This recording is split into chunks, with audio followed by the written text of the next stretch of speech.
Le livre blanc est une conséquence d'une réflexion de beaucoup d'amis du Maroc, beaucoup de pays africains, pour faire en sorte que la diplomatie marocaine puisse enfin convaincre la majorité des pays africains qui ont été dupés pendant longtemps. Et c'est ce que nous faisons.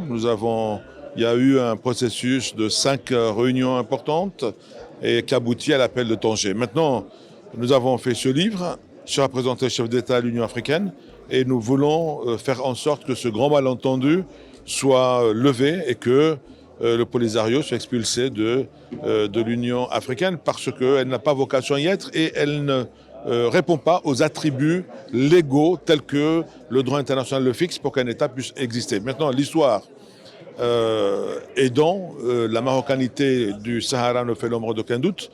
Le Maroc est un pays millénaire, il a une histoire, un État, une vieille civilisation, un vieux État.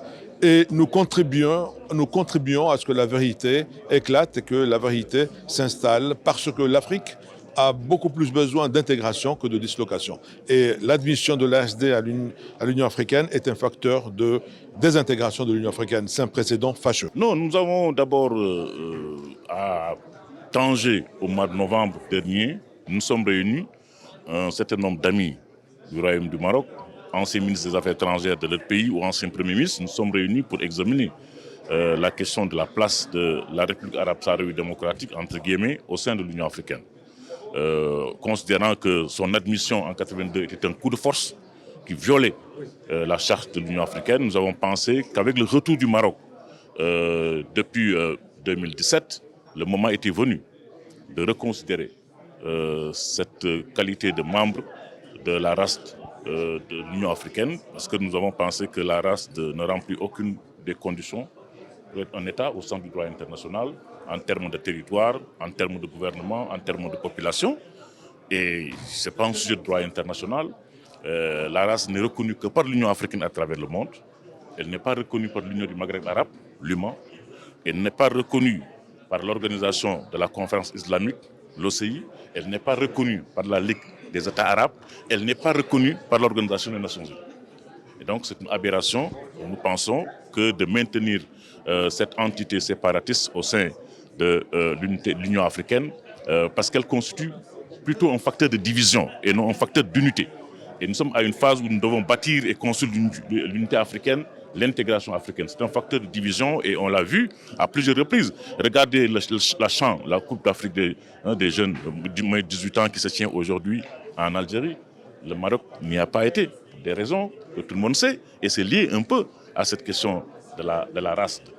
Regardez le sommet qui s'est tenu il y a quelques mois à Tunis, le sommet Afrique-Japon, ce qu'on appelle la TICAD, avec la présence de la race et la manière dont la race a été accueillie par les autorités tunisiennes. Un certain nombre de chefs d'État et de gouvernement ont quitté le sommet. Donc voilà un peu des exemples concrets qui montrent que la présence de la race au sein de l'Union africaine constitue un facteur de division et non d'intégration et d'unité du continent. Donc la stratégie que nous avons développée est une stratégie qui est fondée sur des bases juridiques. Et nous avons, au terme de notre réflexion, produit un livre blanc. Un livre blanc que nous venons de valider, un livre blanc qui va être largement diffusé auprès des chefs d'État et de gouvernement, parce que ce sont les chefs d'État et de gouvernement qui décident au sein de l'Union africaine. C'est eux qui votent, c'est eux qui prennent les décisions. La Commission est chargée d'exécuter les décisions des chefs d'État. Donc c'est auprès des chefs d'État qu'il faut faire le plaidoyer, et ce sont les chefs d'État qu'il importe de convaincre.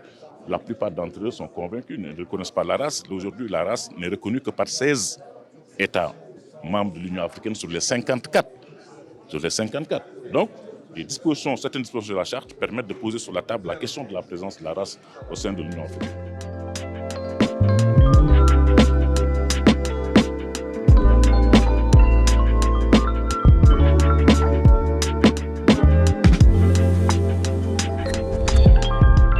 لا تنسى الاشتراك في القناة وتفعيل زر الجرس ليصلك جديد الفيديوهات من هيسبريس.